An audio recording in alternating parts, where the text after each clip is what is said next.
Hello, good morning, good afternoon, good evening po sa mga nanonood ng YouTube dyan. Hello po. Ako po pala si Venus. Good evening po. Gabi po ako nag-record. Sa mga nanonood pala nung una't pangalawa ko pong video, salamat po sa nag-appreciate. At pasensya na po kayo kasi hindi ko po siya na-continue kasi naibura ko po yung dapat na part 3, part 4. Nagkamali po ako ng sa pag-edit ko. Hindi kasi ko marunong, ano lang po ako, bago pa lang po ako, nagpa-practice lang po muna kasi cellphone na din ang ginamit ko. Pero continue po tayo ngayon kasi hindi ko po siya na i-continue pala yung ano bang dapat gawin pag ganun. Di ba sabi ko po dati na mag-meditate po kayo kasi ang meditate po malaki pong tulong yan. Isa ho yan sa makakatulong sa inyo na makarelease ng mga negative energy. Tapos sa pagkain din po, dapat kayo, mas maganda ho prutas at saka gulay po, mas malaking tulong po yon. Kasi depende ko kasi yan sa pagkain ninyo kasi pag kumakain po kayo ng hindi po karapat dapat sa energy ninyo, ganun pa pag halimbawa may kuling kayo, madali ho kayong ma-atake ng mga negative energy na nakakonek sa inyo. Mas maganda po talaga healthy foods po, yung mga gulay, prutas. Wag ho masyado sa mga meat, mga ganun. At saka mga instant, wag masyado ganun kasi mabigat po kasi yun, hindi siya madali matunaw po, kaya madali ho, pag halimbawa may hospital kunin kayo tapos may mga nakonek sa ng mga negative energy, lalo ho kayong mahihirapan at mabibigatan ho kayo sa inyong sa inyong energy o sa inyong katawan kasi po easy to target na ho kayo noon kasi yung kinakain ninyo hindi ho siya nakakatulong sa energy ninyo at saka sa good health ninyo kasi alam niyo ho yung mga energy, di ba mga negative sila, mga hindi magandang pagkain o halimbawa yung mga alcohol, hindi talaga ho pwede yung uminom, lalo pa po ng tabako, yung mga vices po hindi talaga pwede. Kaya dapat po healthy lifestyle lang ho dapat ang gawin. Tapos may araw-araw po kayo mag-yoga kahit 20 minutes, 30 minutes, as long as nag-yoga ho kayo.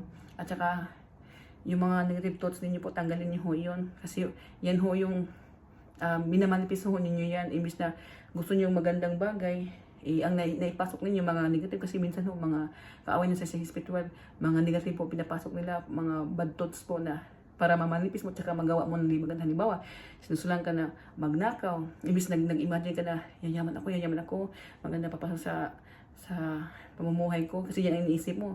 Tapos kabaliktaran na kasi sinusulan ka, puro mga negative, magnakaw kaya magagawa mo ng maganda.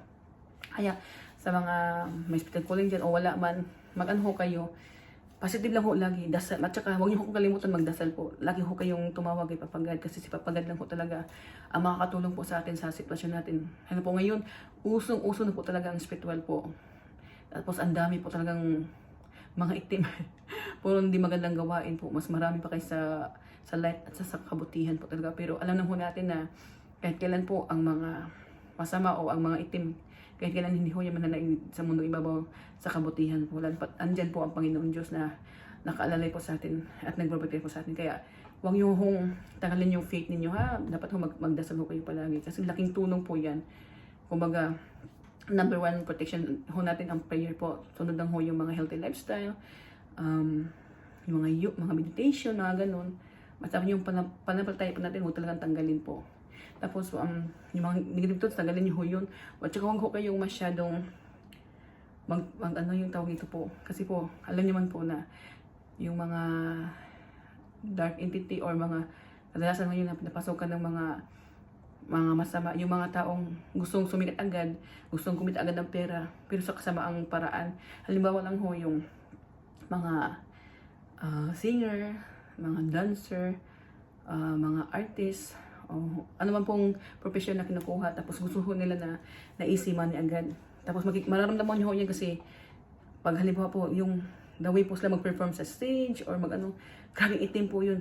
Ibig lang ho sabihin nun, binibenta ho yung kaluluwa na kay Satanas para lang ho maging famous ho sila. Pero ang kapalit nun sa mga tao pong nakikinood sa kanila o nagtagahanga nila na gustong komunika sa kanila, doon ho sila kumukuha. Kumbaga, bibigyan ho sila ng ni Satanas ng reward, pero kailangan mag-ano sa mga tao. Halimbawa yung manghihigop po sila ng mga energy ng mga tao. Kaya yun po yung paraan para mabayaran nila si Satanas. Tapos si Satanas mag-ano ng mga pera sa easy money.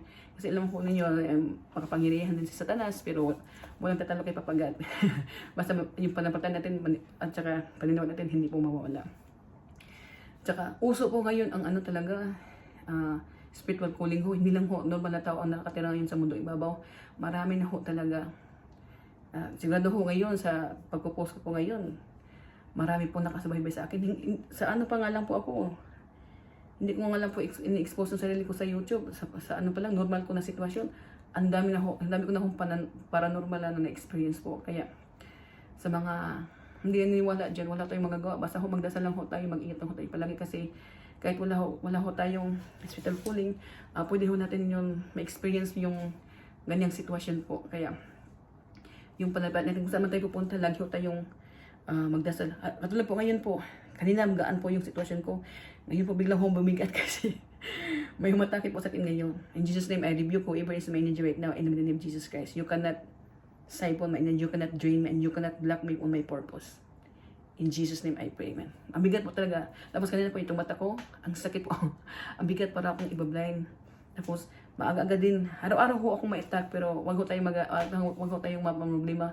Kasi, protektado naman ho tayo. Nung bago pa lang po ako talaga, grabe yung ramdam ko, dumudugo ilong ko, nahihilo ako, nagtatrabaho ako, lagi po akong dinadusubog, ano yung mga mukha ko, hindi ako makapag-concentrate. Pero, na-stress po ako, hindi makatulog sa gabi. Pero buti lang ho ngayon, at least po hindi na po katulad ng dati na grabe ho, matindi ho talaga.